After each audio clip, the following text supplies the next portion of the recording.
The flags are up. They're off.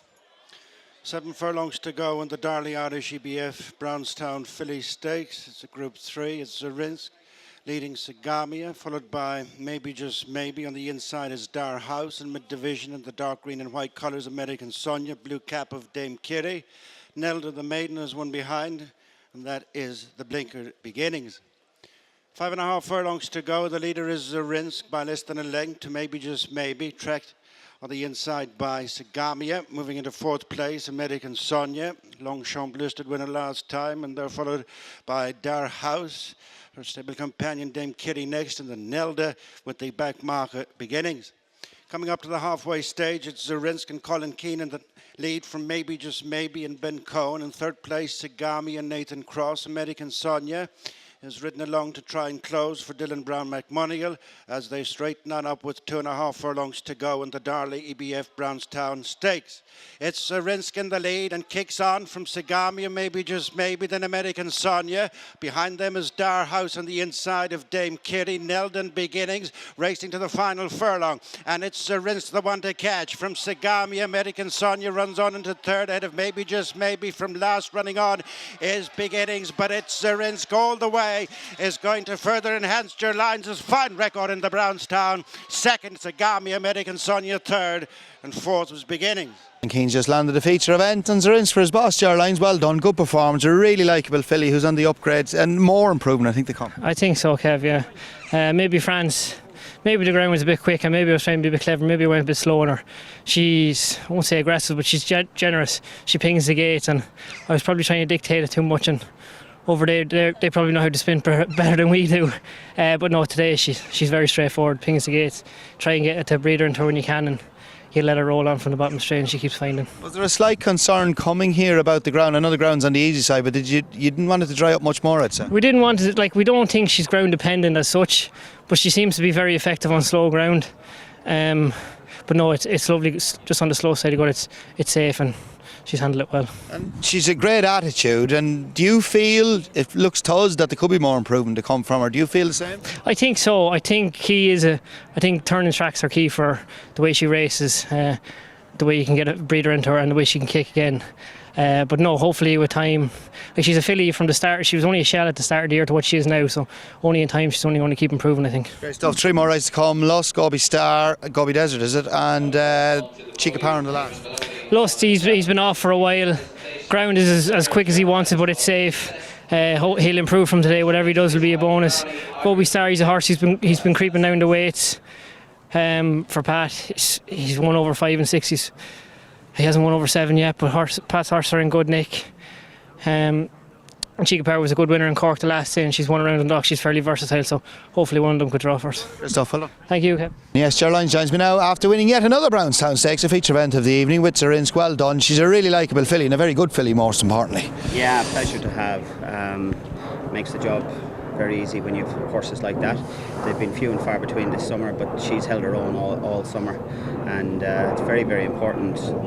You know, this race is made for her, but it's very, very important to get black type for the fillies, and she's collecting a valuable amount of it. That's her second Group 3. She's also obviously won her maiden and won a listed race as well.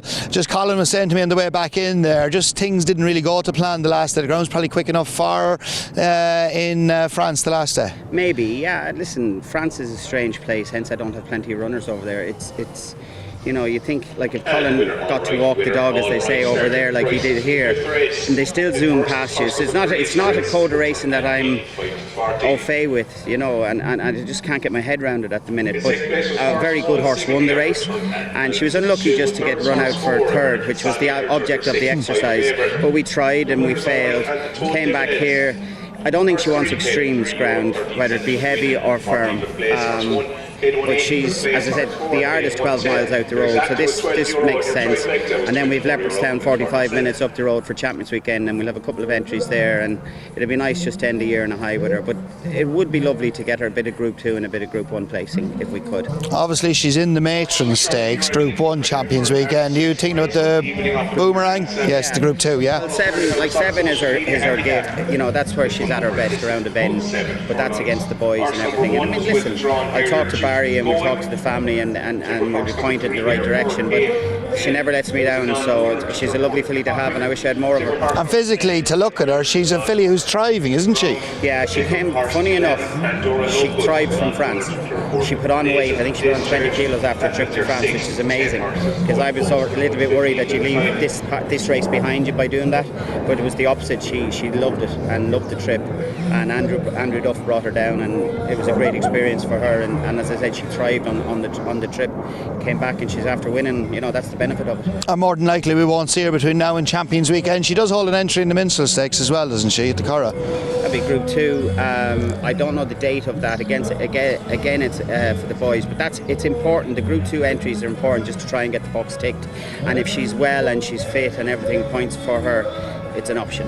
Okay, good stuff. Moving on, finally, quick word about Lust. The ground, is that a little bit of a concern for you this evening with him? He seems more effective on soft ground. He's definitely more effective on soft ground. Colin said it's beautiful, you gallop any horse on it, and that's basically what we're doing. He's been 8 months off the track, he's had his issues, and ideally you'd be like to go in for a premier with him and that, but you take the ground. When the rain was falling here beside us, I just thought, let's declare and see, and if the ground was too quick we wouldn't run him. Colin's happy to start him, I'm happy to start him, and he's just a nice horse. He's not as good as his brother that we had, I can't think of his name at the minute, but he won a Group 2, he won the Boomerang I think, and this horse is a nice horse. That's just a fun horse, and we're coming into his time of the year now, so hopefully we'll have a good run with him. Good stuff. And just a quick word finally before you go. Haven't seen you since you weren't at Tipperary last week. Really taken by that Phoenix of Spain horse. Big baby still, and I love the way it took Gary Carroll half it on the back to pull him up in Tipperary. Yeah, the run out was lovely. He's always reminded me of Gold Fun or Strata Colorado, as we had him with Gold Fun when he went to Hong Kong. He's always reminded me of him. I think he wants a mile, I think he wants juice. A little bit warm of his shin when he came home from Tipperary, so we won't rush him. We did hold an early close-in this morning in the Futurity just for options, but I could see him working back to the Racing Post Trophy or whatever it's called now, coming back then to maybe the Beresford, and I would say that would be the type of programme I'll have for him without nailing it to the mast, but I would say them 2 races, if he was able to tip one of them, it'd be a good season. What's his name? I can't think of it. He's by Phoenix. Spanish Place. Spanish Flame.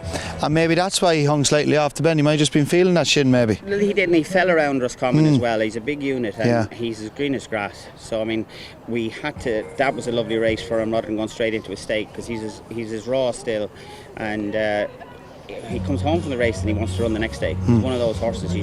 They're few and far between when you get them, but when you get them you have to look after them. But I'd like to do the right thing by him. I don't want to abuse him, and I'd like to think a mile, a little bit of ease in the ground, either to Beresford and then end up in England in Doncaster at the end of the season. That'd be the type of programme I'd have in mind.